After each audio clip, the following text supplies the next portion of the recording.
Police बिफानाव मावनाय जौ फाग्ला घुस लाग्रा आरो देहानि फारसे सांग्रांथि गैयै गुफुं बिजाथिफोरनि थाखाय खैफोदनि एलार्ट। बे समाव आसाम पुलिस बिफाननि मावफारियाफोरनि थाखाय आसाम सरकारनि मोनसे गिदिर थांखि।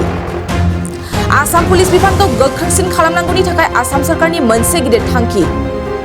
रायजोआव सोलिनाय माखासे थासारिखौ सोलायना होनायनि थाखाय आसाम सरकारा लादों मोनसे गिदिर थांखि। पुलिस बिफानाव मावनाय जौ फाग्ला घुस लाग्रा आरो देहानि फारसे सांग्रांथि गैयै गुफुं बिजाथिफोरखौ बिदाय होनो थांखि लाबाय रायजोनि हिमन्त सरकारा।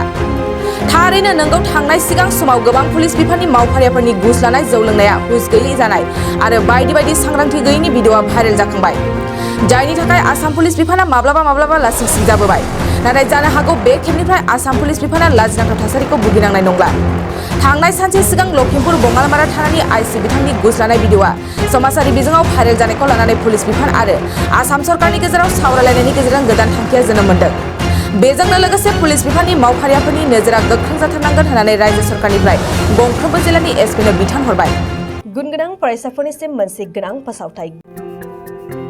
गुबुन गुबुन डिप्ल'मा, इन्जिनियारिं, डिजाइनार आरो पिएचडि डिग्रीफोरनि थाखाय क'क्राझार सिआइटिआव एडमिशननि अनलाइन रेजिस्ट्रेशन खालामनाया जागायबाय।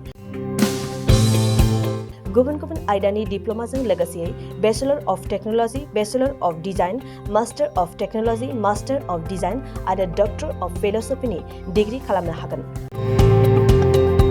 मे दाननि 15 खालारावनो अनलाइन रेजिस्ट्रेशनआ थुंगेगोन। जुन दाननि 8 खालाराव एडमिशननि एन्ट्रेन्स आनजाद लानाय जागोन आरो जुन दाननि 25 खालाराव पिएचडिनि एन्ट्रेन्स आनजादखौ लागोन। अनलाइन रेजिस्ट्रेशनखौ नोंथांमोना दिनैनिफ्रायनो www.admission.cit.ac.in आव खालामनो हागोन। आबुं मिन्थिनो थाखाय 7086187124 जानबुं अनजिमायाव जगाजग खालामनो हागोन।